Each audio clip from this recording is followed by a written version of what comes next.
Hola, hola, it's your girl Erica from America. Welcome to the Confidence Chronicles podcast. This podcast is all about helping you stand in who you are. Stop giving a fuck what people think about you. Start standing as your fully expressed self. As you are, as is, there is no filter needed. You are fucking awesome, and I am here to remind you. I'm a confidence coach, and I'm a bold stand for confidence, and I cannot wait to dig into today's episode with you.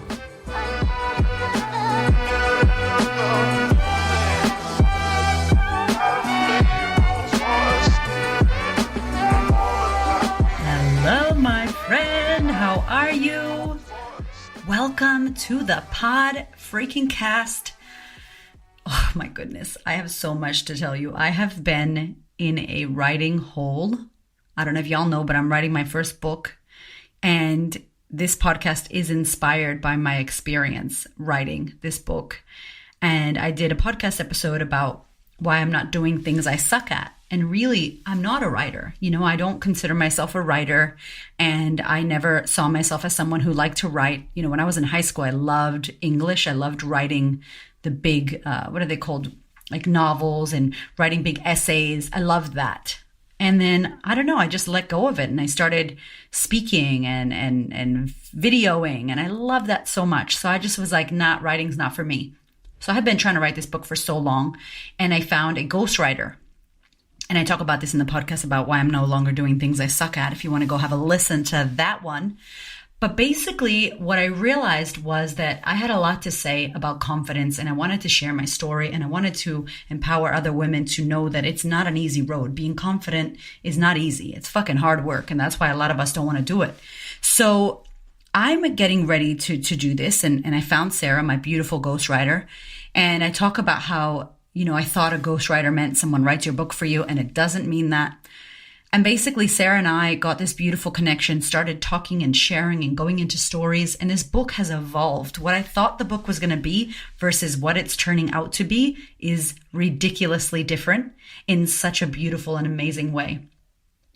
And I remember reading 2 chapters to my husband recently and him being like, wow, that's so good. Are you going to talk about your story now? And I was like, okay, what do you mean? He's like, oh, I want to know. You mentioned a few things here and there. I want to know, like, how did this happen? And where did you grow up? And what was your background? And what's your story? And although I was going to insert my story, I wasn't going to do it as soon as he had mentioned, and I wasn't going to do it as deep. And when I sat there and talked to my husband, who knows everything about me, he is the most incredible man in the world. He was just like, babe, you got to talk about it. You got to go there. You got to talk about these things. You got to mention this, find a story that you resonate with. You know, find a story that's going to be a good story for you to go deep into.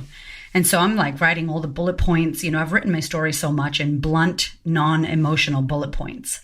And I'm racking my head going, what do I talk about? What is it? Do I talk about my back accident? Do I talk about Gio's death? Do I talk about my childhood and my sexual abuse or my foster home or when I got kidnapped? Like, what the fuck do I talk about? And when you're writing and when you're in this hole, sometimes what happens is, you know, you're too close to attach, so you got to move away. So I've been locked into this room, this little bedroom that I've been locked in writing. And I'd go outside and jump on the trampoline with the kids and come back. And, you know, that space would give me some time to breathe and to come back to story. And the story that came up for me was when I broke my back.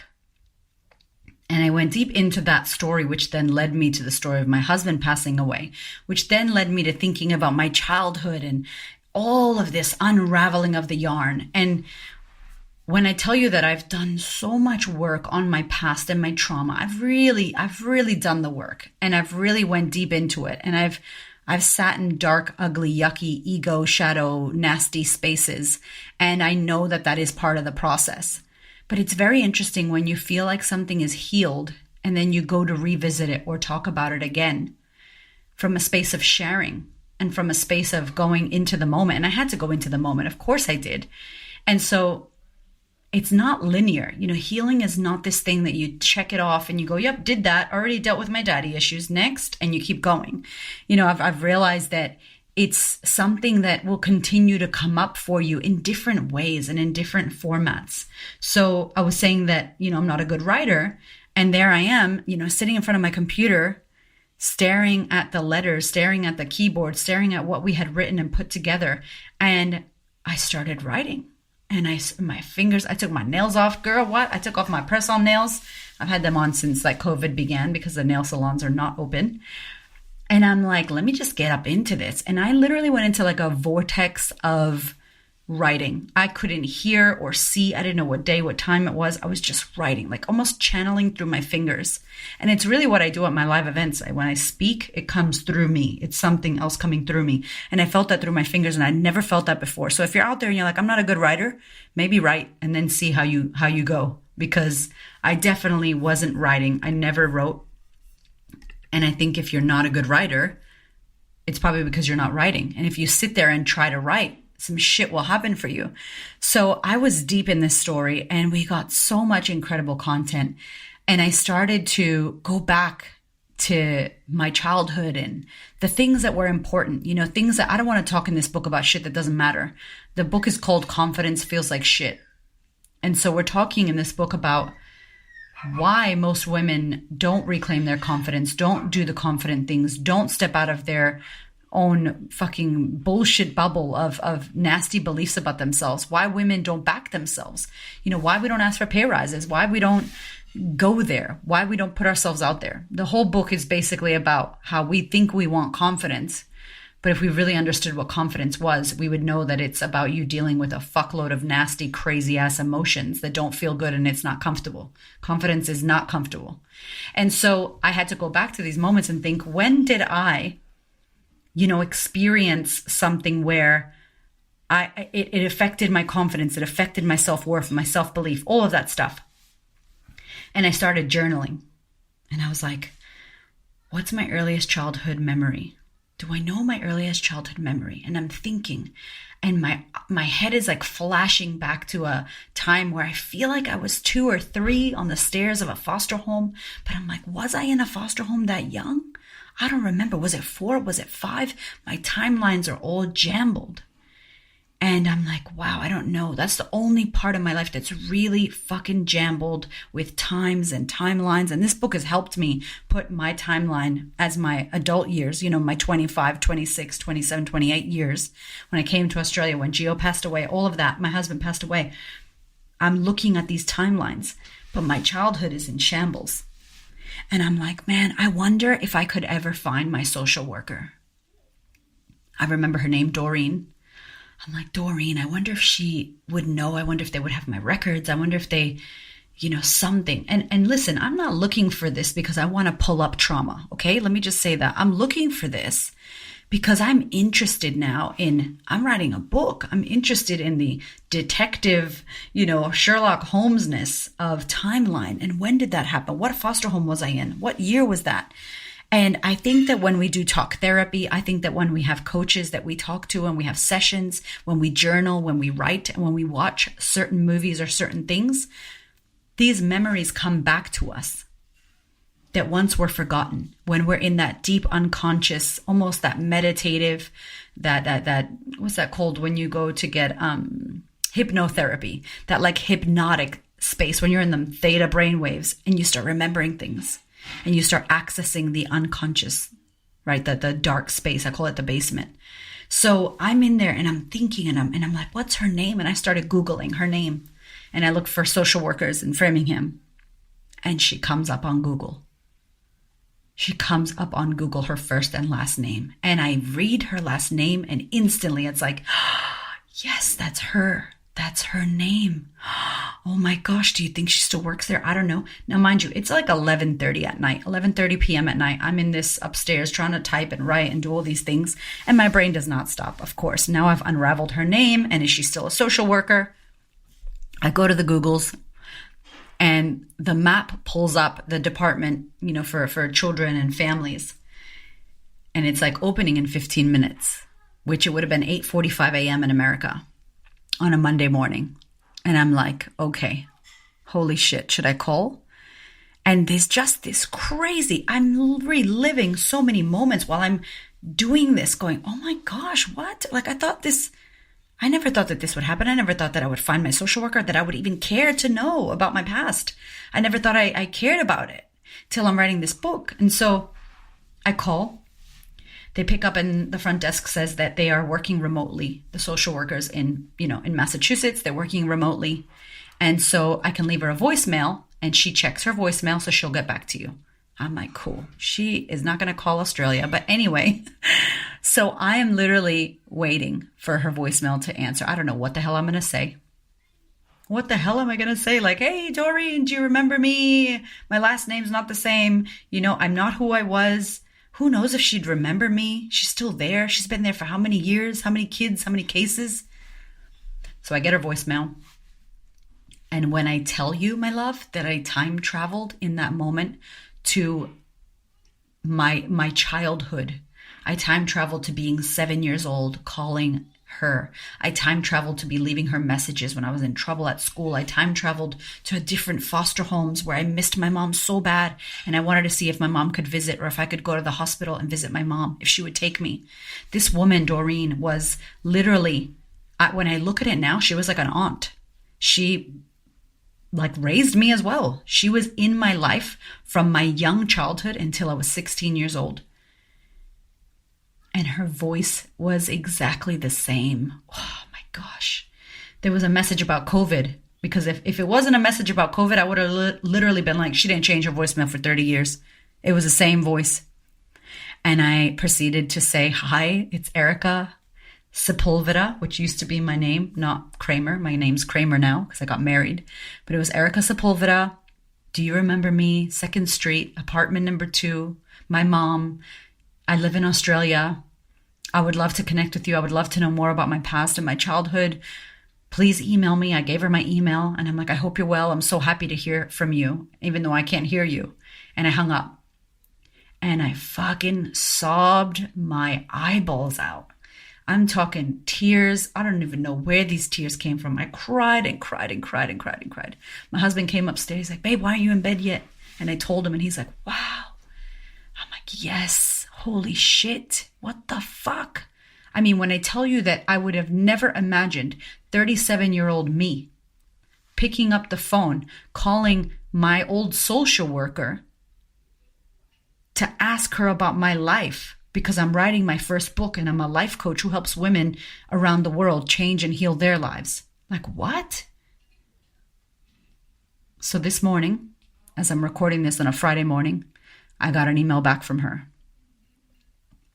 And again, you can imagine the tears were rolling. You can imagine the shock had kicked in. I was shocked. I couldn't believe it. I didn't think she would email me. I didn't think. And she said to me, hello, Erica, of course I remember you and your 2nd Street, apartment number 2. It was so wonderful to hear your voicemail message today. It brought a big smile to my face. I always wondered what happened with your life after we lost touch. Yes, I would be happy to answer any questions I can for you about your childhood and time spent in foster care. Wow. I can't believe you're all the way in Australia now. I think the last time we may have connected was when you lost your partner, whom I believe you had married, and I think you were living in Florida at the time. I would also love to see a photo of you now. You will have to fill me in on how your life adventures are. Are you still in contact with your mother? I've been a social worker now for 33 years. I can't wait to hear back from you.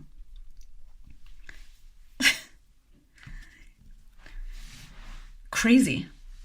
It is crazy. And it is another layer, another level of cellular healing for me and my timeline and my life. And when I tell you that I have done a lot of work and spent a lot of money healing things, I'm being serious.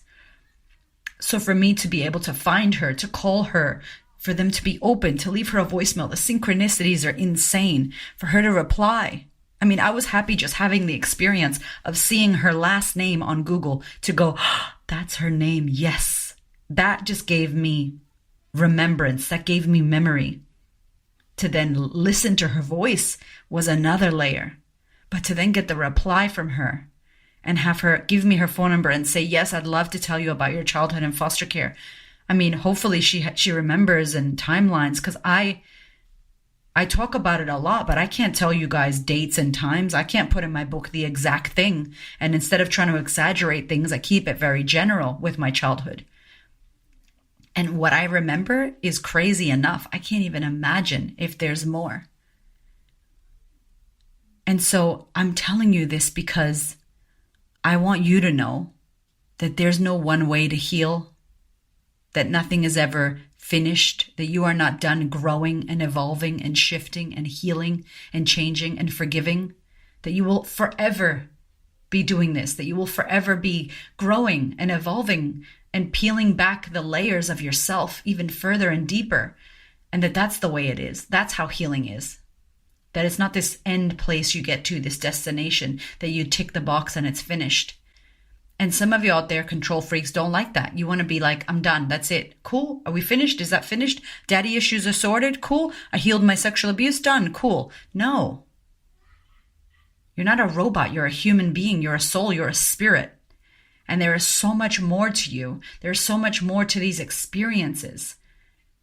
At 37 years old, I get to reclaim a part of my childhood, many parts of my childhood that were fragmented that I get to bring back.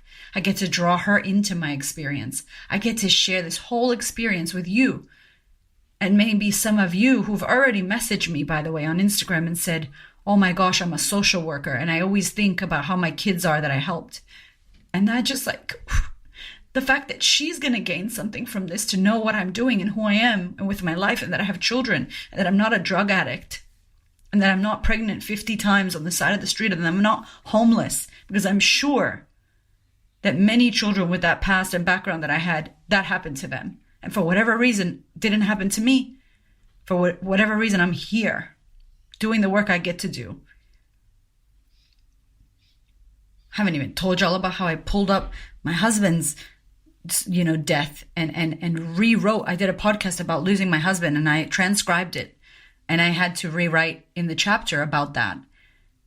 And just I teleported to the past, into the waiting room where they told me the news. And I take you with me, the reader. I take you with me in this book to that moment, to the moment I broke my back, to the moment of Gio passing away. I mean, to all these moments. And they're not in the book just because. I'm not reliving them just because I want to suffer and cry and be in pain or get pity. I don't need that. I'm reliving it because my experience is your experience. We have the same experiences. We have the same feelings. You don't have to have had all the trauma that someone else has had to understand and feel pain or loss or grief, or to understand feeling embarrassed or feeling lost or lonely or confused. These are all feelings that all of us experience, all humans. And when we share our story, when we're able to go to those places and bring people in and draw people in with our story, they feel seen and heard. And by them feeling seen and heard, you feel seen and heard and accepted. And it heals collectively. It's another level. And I get it all the time in this podcast, like, oh, thank you so much. My mother was also bipolar. I was also sexually abused. My husband also died. Thank you for sharing that. It just gives this healing to everybody that's included and available for everyone in this. And so I just want to invite you to think about your own healing journey, and to think about how much you give it to yourself and how much you let yourself go to these places, obviously safely, obviously guarded, obviously looking after yourself. I'm not saying go pull up some bad stuff to hurt you, to make you go into a spiral. That's not it. Safe. Do it with a coach or a mentor or a therapist or somebody you trust. Journal. Journaling is the best. If you don't journal, what are you doing? Please pick up a pen and paper, a fucking receipt, and just write. What am I holding on to? Who do I need to forgive? How do I feel about this? Do I love myself truly? What will it take for me to care and accept and love myself? What will it take for me to forgive my father? How is my father? How was my childhood? What do I remember the most about so-and-so? Just some prompts to get you going, to get you working through things. And there's never going to be an end. I won't heal everything. I'm not healed. Air quotes, healed. That's not me. I'm a work in progress. I'm constantly evolving and growing and shifting and changing my mind and proving myself wrong and up-leveling to the next version of who I need to be in that moment. Every moment. I invite you to do the same. I love you and I thank you for being here, and I cannot wait to share this book with you.